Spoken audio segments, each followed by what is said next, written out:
Mars, the god of war's brooding namesake, has long held sway over the hearts and dreams of the scions of Earth. In the future, robotic rovers will be replaced by manned missions, but the first human explorers will just be blazing the trail for a permanent settlement, a Martian metropolis. Scientists and engineers are already designing everything we'll need to survive in this space colony of the future. This is the only way to ride on another planet. Despite cutting-edge technology, living full-time in this alien world will be a relentless battle for survival. We're going to be staring out at an environment that's lethal to us.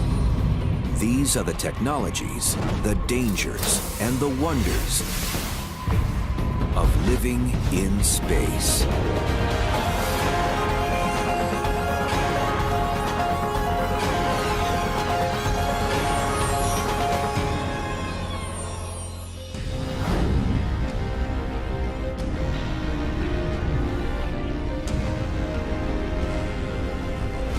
It's the dawn of the 23rd century, and man has established a full-fledged colony on Mars. It hasn't been easy. On Mars, we are the invaders. And the angry red planet has declared war on us, using its very nature, scorching radiation, razor-thin air, and lethal dust storms. To ensure life here will be a constant struggle. So why bother to live in space at all? Why did these brave pioneers not simply stay huddled together where it is safe on terra firma? We should be at least a two-planet species. In other words, it's simply too dangerous to put all our eggs in one basket. Mars is our closest neighbor. It's the one that's, for better or worse, most similar to our beloved Earth. And it's the one that has the most possibilities.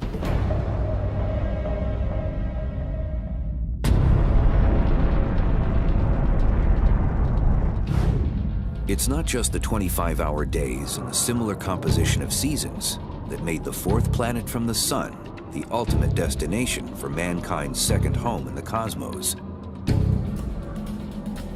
There is one resource in particular that clinched Mars as the runaway favorite for our colony of the future. One of the first missions for our astronauts is to get energy. And one form of energy is actually underneath their feet, in the permafrost. Right into the ground of Mars, there is frozen water. We can purify it for drinking purposes. Also, we can separate out the oxygen and the hydrogen to create rocket fuel in order to create fuel cells, which will then energize our colony on Mars.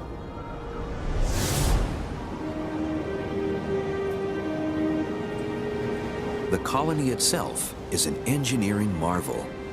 While there were a few scenarios considered for constructing a permanent Martian settlement, including an underground habitat, it was the most familiar and time-worn that was chosen for the 23rd century colony. Domes are ideal structures for extreme environments, say the desert or particularly Mars. And the reason is the dome creates the largest environment in enclosed space for the minimum amount of structure and mass, which is very important. Also, they're very, very strong. The base is more like a metropolis, a series of smaller domes rotating out from one central dominant hub, like the spokes on a wagon wheel. I love the idea of one large dome being the central plaza, the central place, the place to be at, surrounded by smaller domes. This high-tech oasis in the middle of the Martian desert is built like a fortress. The material we use has to be able to withstand the cold and also the radiation. The surface of Mars gets sterilized, bleached by harsh sunlight because Mars has no protective ozone layer. Certain kinds of fiberglass and plexiglass materials would have to be reinforced. Reinforcement bars placed within the glass in order to get a structure that is structurally strong enough to withstand the enormous strains and plunging temperatures on the red planet.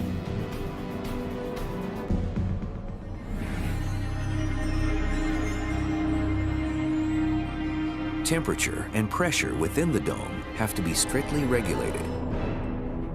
If it gets too warm, the expanding air pressure within the habitat will cause it to explode like an overinflated hot air balloon. But so far, the dome has done its job of protecting the ever-expanding band of pioneering Earthlings. Despite the grand scale of the dome, our colonists awake each morning to accommodations that are decidedly Spartan. The life on Mars is actually very stressful. The living quarters are very small and very stark. But imagine if you're living that way for years. It's very claustrophobic and it's very foreign from Earth. You've lost touch with the grass and the trees and the sky. But the trade-off is spectacular. The chance to live under a crimson sky.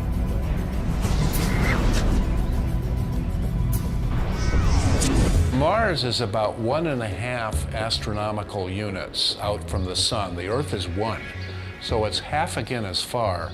It's dimmer when you get there. And the sky on Mars is not so blue, it's red, because all of this oxidized dust that's aloft and these winds blowing all the time.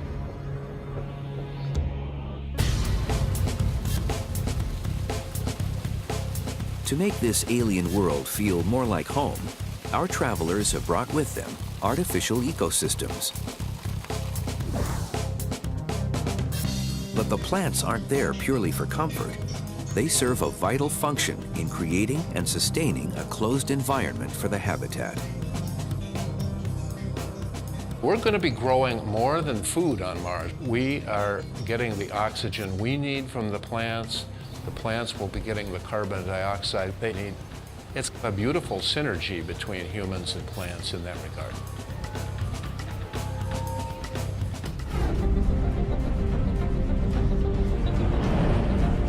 That symbiotic relationship is reflected in every aspect of life on Mars. Like an aquarium on Earth, every resource is recycled, nothing is wasted. We can think of an aquarium with fish and algae growing in it. And if you could seal that off, you could get a nice food waste cycle, converting wastes to renewable resources. That's what carbon dioxide and oxygen are. And also the nutrition. The fish eat the algae, they excrete solid wastes, and these degrade from bacteria in the water, and those become nutrients for the algae to take up again.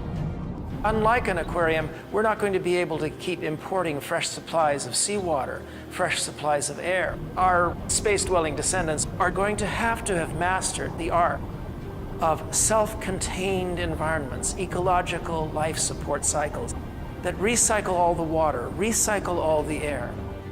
If they do it well, they should be just as happy as the fish in a tank.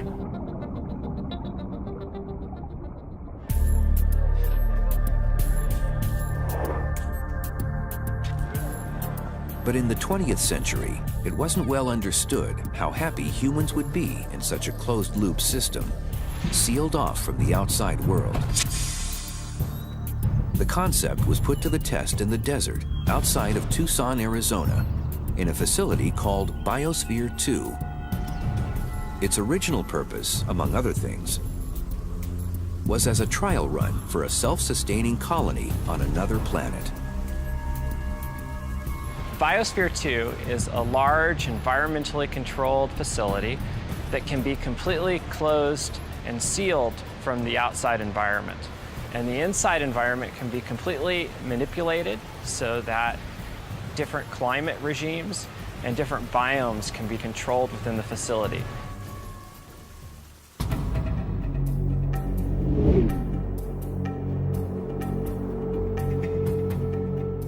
Biosphere 2 is a collection of 5 different ecosystems, or biomes. each gathered from a different corner of the Earth. They include a desert, wetlands, savanna grasslands, a tropical rainforest, and even a miniature ocean.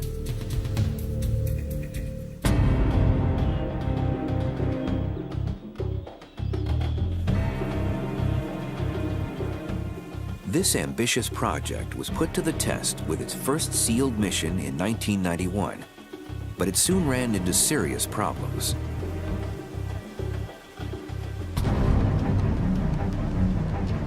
At one point, the crew began exhibiting recklessly impaired judgment and even split into rival factions. The entire mission was in jeopardy until it was discovered that a lack of oxygen was the trigger for the crew's belligerent behavior. It was eventually traced back to a seemingly insignificant detail. The cement inside the structure hadn't been allowed to cure properly. As a result, the cement structure was absorbing far more oxygen than plants could replenish.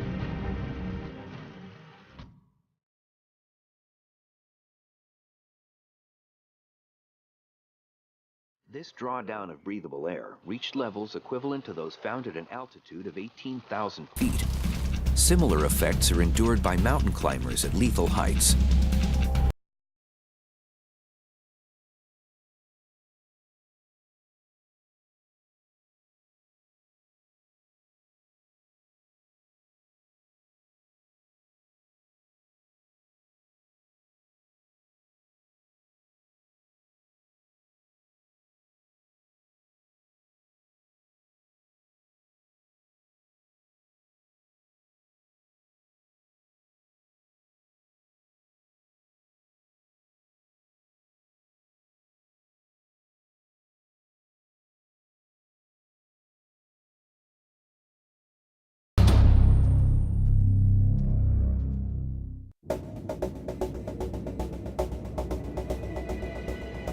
As the sun rises over Mars, a few colonists strike out from the dome to fulfill their research assignments and maintenance duties for the day. Their commute will take them across the empty, rusted plains of the Red Planet. In order to accomplish this mission efficiently, the inhabitants need an alternative to crossing the terrain on foot. When we go to Mars, we really don't know that much about the planet. And if we just land in one place, we're going to learn a lot about that one place, but maybe not a lot about the planet. So we definitely need the ability to have mobility and go long distances.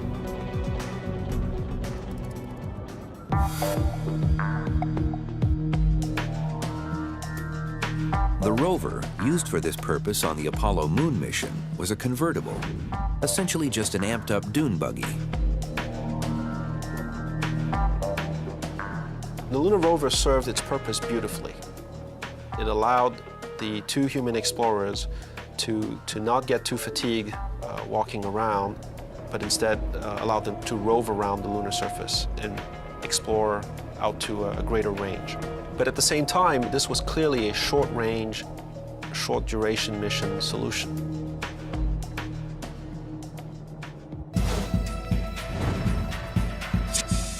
But there's much more real estate to cover on Mars. Meet the Chariot, the most advanced model to emerge from the minds of NASA's 21st century engineers. In addition to the gold plating and Jules Verne look, this space truck has some features that streamline the cruising experience in outer space. Each one of the wheels can rotate 360 degrees, so we can actually drive it perfectly sideways or forward or in any direction.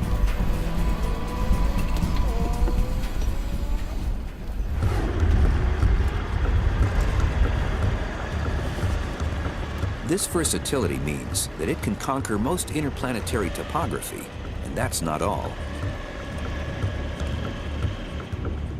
Spacesuits don't bend very well in the middle, so even though we think of seats as the obvious way to ride a car around town, it really doesn't make sense. So we built this upright interface.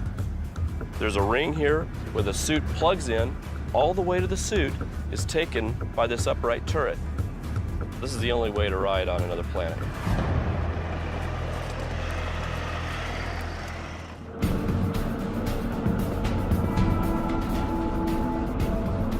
Mars, though, is a vast planet, and to search its more distant corners, our colony's scientists need to ride in style. They prefer to work in jumpsuits rather than having to remain in an unwieldy spacesuit for hours on end. This is only possible if they can maintain an environment with atmospheric pressure akin to that found on the homeworld, Earth. That's where the small pressurized rover comes in. I would call it sort of a combination of a spacesuit and a sports car. It's a sporty rover, it's got great maneuverability.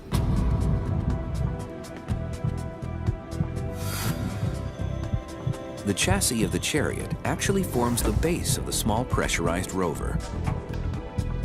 The cabin on the small pressurized rover would start about here and run all the way back to about here, leaving the rear of the vehicle kind of like the bed of a pickup truck.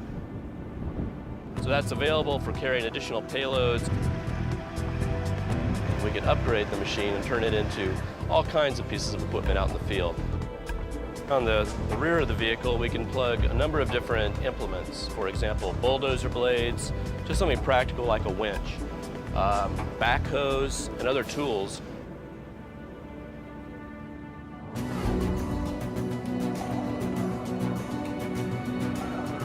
The Small Pressurized Rover, or SPR, is only slightly bigger than the Apollo rover and has a top speed of about 6 miles per hour. The SPR can be deployed for missions lasting from 3 days up to 2 weeks and covering distances of over 500 miles.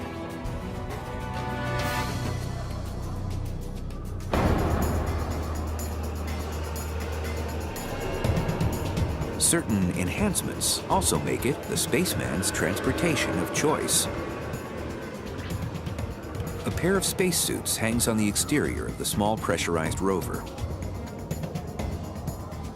The passengers in the pressurized interior of the vehicle can enter the suits through a rear hatch and be walking along the planetary surface in as little as 10 minutes.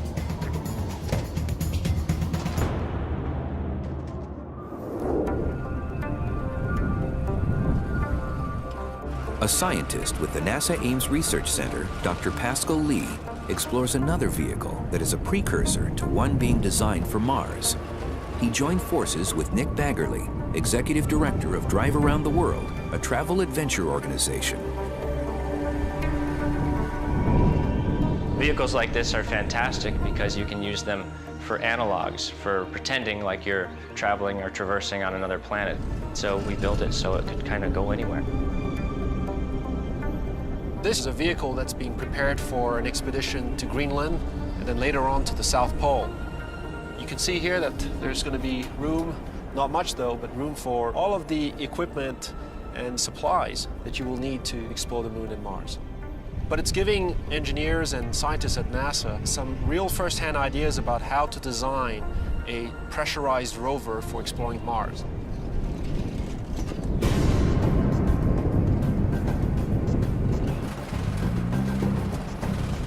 This robustly designed vehicle has a unique set of wheels.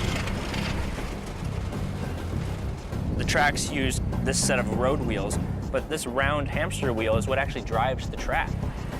It spins around, connected to the spindle of the vehicle, and pushes on these rubber lugs to propel the track.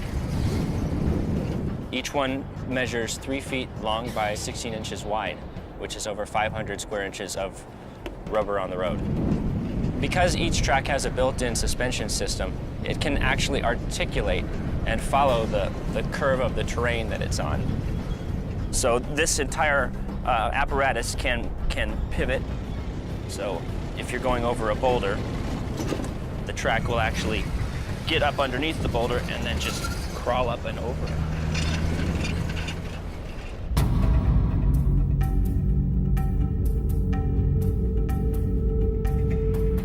Mars is a gritty planet. Dirt, dust, and grime get into everything. This is especially true of a wheeled vehicle with moving parts, where the mechanisms can easily be corroded. The danger is having a track over-rotate and does, you have a field repair situation on your hands.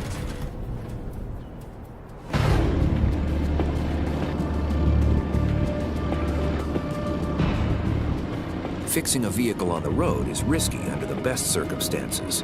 But in outer space, there is zero margin for error. And if you break down or get into any kind of trouble, help is a long way away, if it can reach you at all. You realize that at that point, if you couldn't breathe outside, if you couldn't just step outside of your vehicle and somehow start working on it, you might be just watching yourself breathe your last breaths of air as your life support system allows you to survive a few hours at that spot, but this is where you're going to die.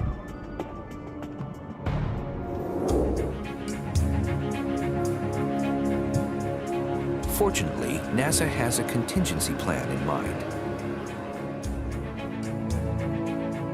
One of the nice advantages of the small pressurized rovers is that because they're relatively small and light, we can actually launch two. So we operate with a system of two together, sort of like a buddy system where there's two astronauts in each rover and they go out long ranges. And if one of them should break down, then all four astronauts can get in the other one and come home.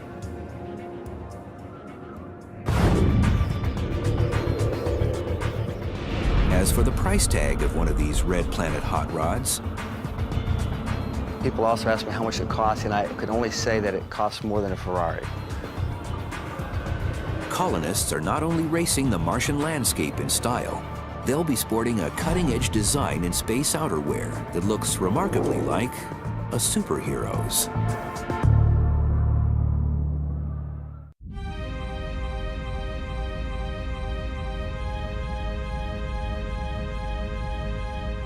As one of their daily research assignments, our Martian colonists of the future explore the largest volcano in the solar system, Olympus Mons. But even while performing routine chores, Mars is waiting to ambush and kill any intruder. Layers of protection are a constant requirement for Earthlings. When not in the safety of the dome, colonists must be in a pressurized rover or in the crushing confines of their spacesuits.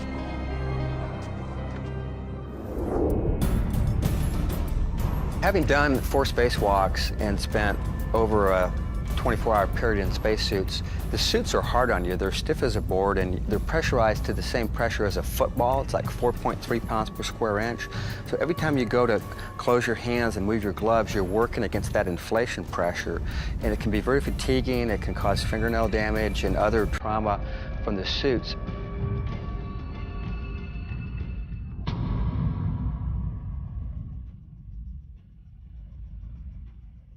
A spacesuit must defend the fragile human inside from the numerous threats of outer space. We need to pressurize them, we need to give them oxygen, we want to control for temperature and humidity.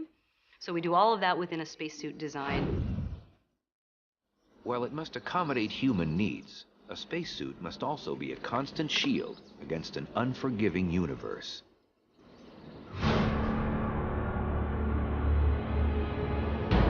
One lethal weapon in Mars' arsenal is a commonly occurring micrometeor shower, emitting tiny meteors, any one of which is enough to puncture a suit, leading to a gruesome death. Insulation with layers of neoprene and Kevlar is critical to keeping the astronauts safe from every encounter with a treacherous planet.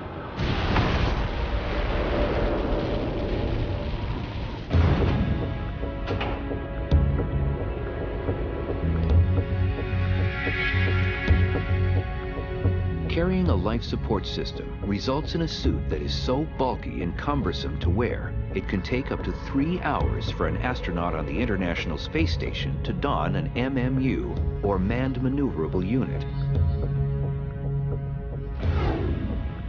That includes 30 minutes of pre-breathing the pure oxygen atmosphere that the astronaut will be inhaling.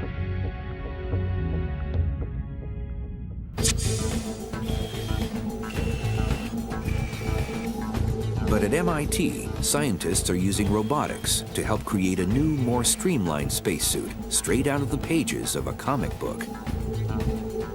The future of spacesuits is all about locomotion and mobility and dexterity. So we need a completely different design, pretty much a revolutionary design from current suits today. When we explore on Mars in a biosuit, we're going to be like an extreme athlete. The reason we're going to Mars to explore is to search for the evidence of past life. So on Mars, we need to bend down and look for fossils, look for life. So the primary design principle of the biosuit is to afford the astronauts maximum mobility while maintaining the minimum energy consumption.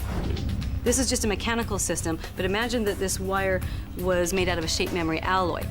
So you can see, as I twist this up, the wire comes in and it tightens up the suit around me. What that means is we're applying the pressure directly to the skin. That's also why we call it a second skin suit.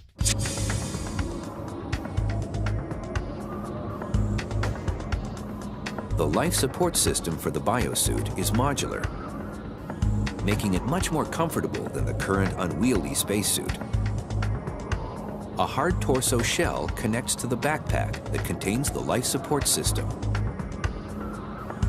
The helmet visor will be painted gold, like contemporary spacesuits, in order to defend against the blinding illumination of the sun. The helmet will also contain a heads-up display, or HUD, that can relay vital information to the explorer. We envision the astronaut looks through their helmet and they'll see the displays, their physiological displays, heart rate, blood pressure, but also all the navigation information that they need. So a 3D topographical map.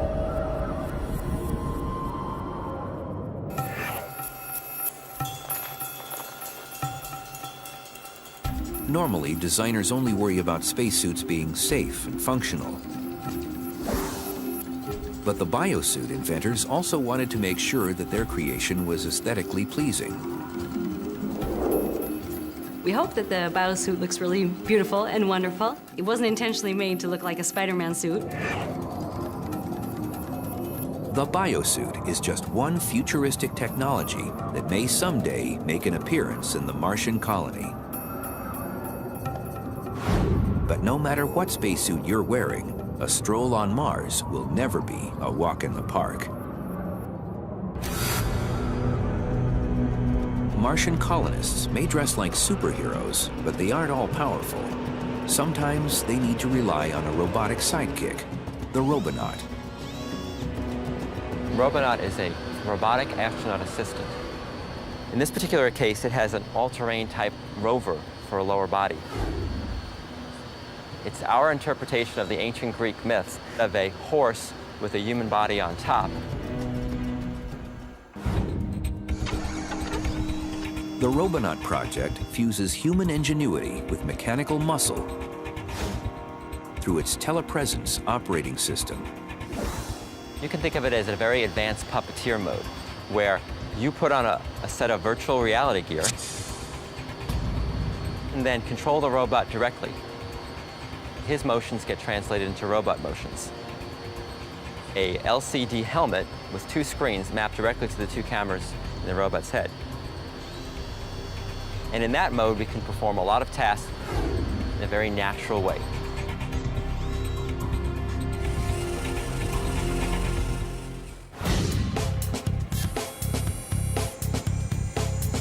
The cameras are protected by a helmet modeled after Roman centurion armor.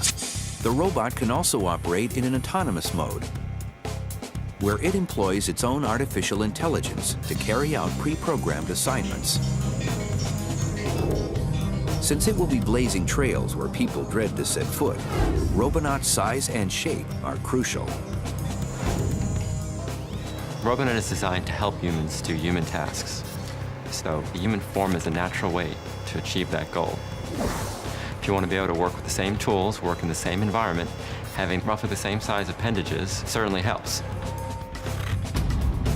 One example of this is using Robonaut to take over the more routine tasks inherent to running the colony. The best role to give robots is to have robots cover what is either too dangerous for humans to do or things that are simply better done by robots.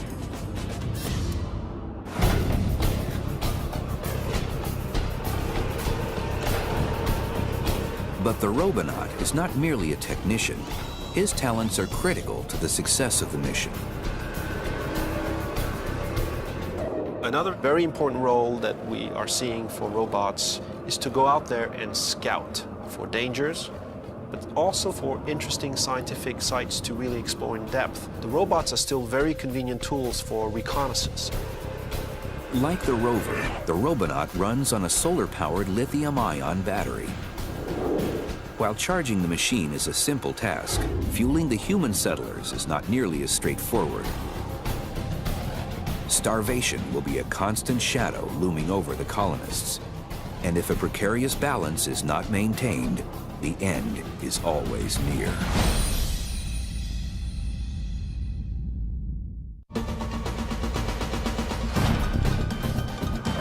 For our fearless Mars colonists of the future, satisfying even the most primal needs proves to be a daunting hardship. Take what may be the most basic need of all, food. Costs about $140,000 a pound to transport anything from Earth's surface to Mars' surface. That can be food, it can be water, it can be air. So, given the prohibitive cost of importing several tons of prepackaged food, every Martian pioneer is also a little bit of a farmer. Even then, growing plants on Mars isn't as easy as simply sticking a seed in the ground and watering it.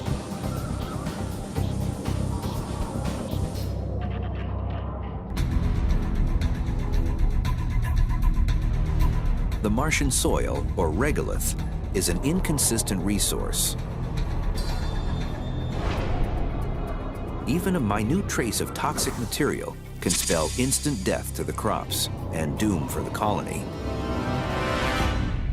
They cannot rely on Mars soil to nurture plants from Earth. On Earth, there are a couple of different ways that we grow plants. We grow them outside in the open field. We also grow them in a greenhouse. This is what greenhouses are like on Earth. They're located on the surface of the ground. They use natural solar radiation, and they operate year-round without danger from meteorites or ionizing radiation from space.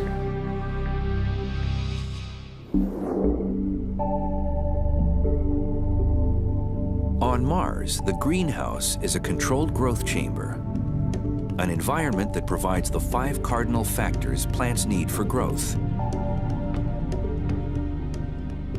They need light, they need temperature, they need water, they need nutrients, and they need atmosphere, carbon dioxide and oxygen. So with a growth chamber in a habitat, you can grow food all year round.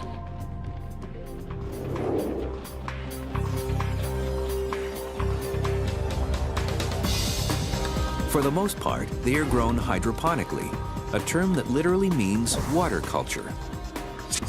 Plants grown hydroponically are grown without soil in a nutrient bath suspended in water.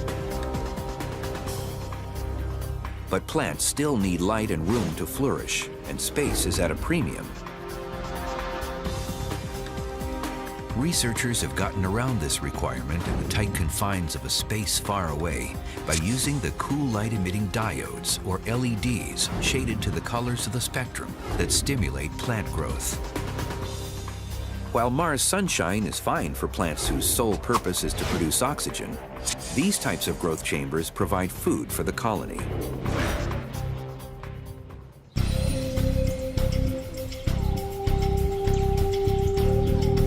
Another concern to plague the colonists. On Earth, insects pollinate plants. Does that mean that we'll be taking bugs with us into space? It's actually really difficult for bees to navigate under conditions that are not found on Earth because they use the UV light from the sun to navigate, and they use a lot of other cues. And we wouldn't have those same cues on Mars or in a space colony. A little invention works wonders. We have these vibrating wands that will act like artificial bees, or using air movement, like a fan that's blowing the pollen around from one flower to another. We think, though, that the astronauts or the colonists of another planet are actually going to really enjoy tending the plants.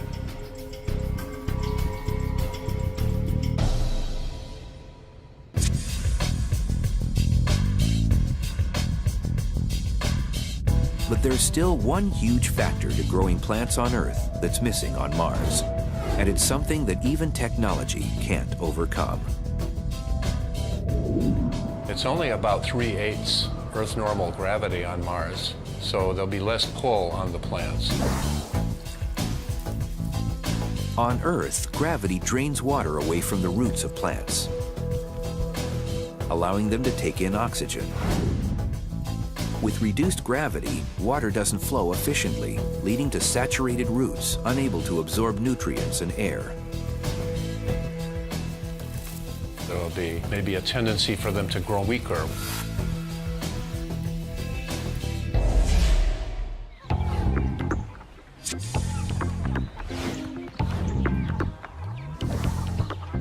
Exactly what kind of food are our space farmers growing? Potatoes and lettuce, to name just a few. Given all of these ingredients, here's what's on the typical menu for a Martian diner. For breakfast, it's scrambled eggs and hash browns. Lunch is a sandwich, tempeh made from soy or portobello mushrooms, with a side of strawberries. Pasta with marinara sauce for dinner, salad, and sweet potato pie for dessert. This is a strictly vegetarian diet, so the carnivores in the crew are out of luck. Even though you could probably produce meat from various types of animal sources, I have a feeling the astronauts would get so attached to them they wouldn't want to eat them after they grew them. Keeping the crew healthy and strong is essential when just a routine day's work requires a superhuman effort. Like harvesting an interplanetary jackpot that lies just beyond the Martian horizon.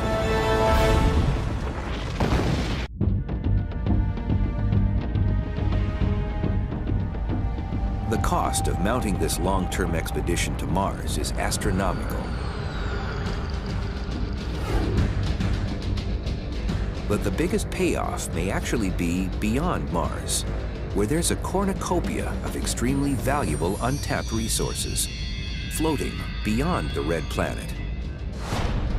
The largest source of meteorites on the planet Earth come from the asteroid belt. And we find that roughly 85% of them are mainly made out of silicon, similar to the surface of the Earth, but also 5% or so have iron in them. We could use that iron in order to create steel, in order to create structures and buildings and cities and even a civilization.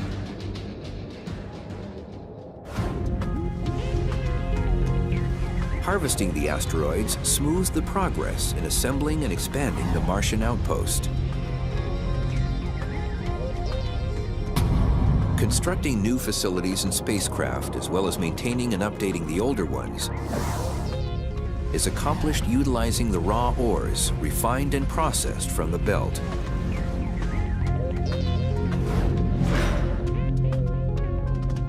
Instead of taking the minerals from the asteroid belt and bringing it all the way back to the Earth, that's a waste.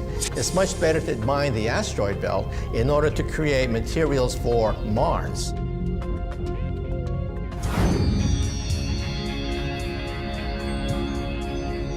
But there's also another reason to grind up these deep space boulders. If you were to melt them down, you would get, it's estimated, from a 1-kilometer asteroid, all the world's steel production for a year, all the world's gold and silver production for 10 years, all the world's platinum group element productions for 1,000 years. So that's where the riches are if that's your main motivation. An asteroid with a diameter of a little over half a mile would have a mass of about 2 billion tons. That's equal in weight to 20,000 Nimitz-class aircraft carriers. An asteroid of this size could contain enough nickel, cobalt, and platinum to be valued at over $150 billion.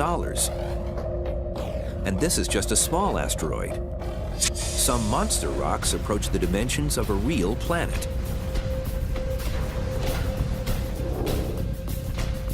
Mining an asteroid is something that we've never done before.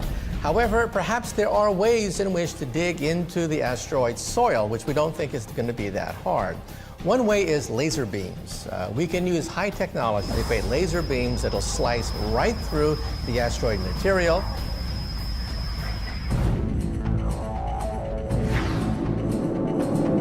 But hollowing out a megaton rock in the airless void of space is by no means an easy proposition.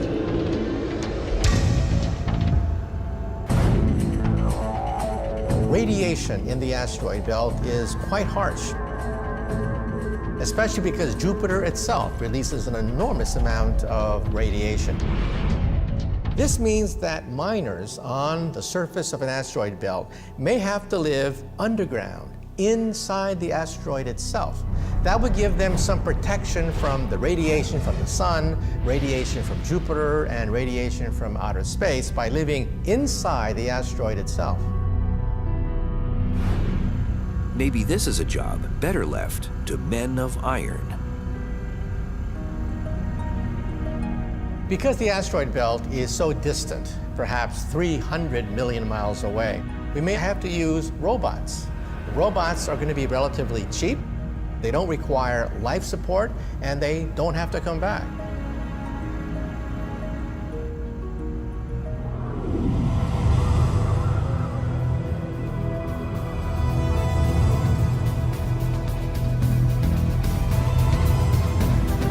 For the first interplanetary colony, humanoid robots working together with their astronaut partners is the only way to minimize risk and maximize survival.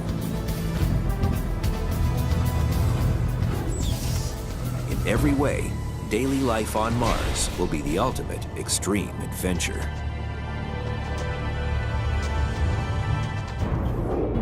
You get up in the morning, you've had an hour extra sleep, you bound out of bed because there's half the gravity. Then you suit up to go outside because you have an hour of duty checking on the robots that keep life possible.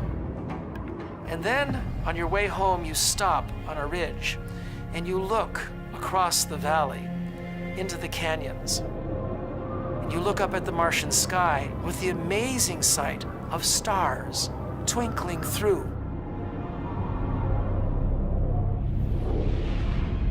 Exploring the surface of Mars is going to be a fantastic adventure. There are landscapes that are of unimaginable beauty, some completely alien to us. There are thousands and thousands of kilometers of terrain to cover in every direction. It's going to be a fantastic wonderland for scientists.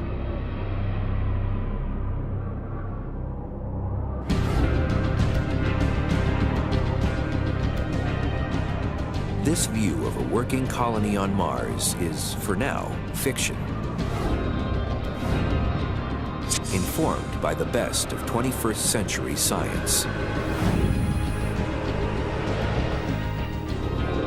But in all likelihood, one day, in domed cities, entrenched in alien soil, rather than being little green men, our celestial neighbors will be us.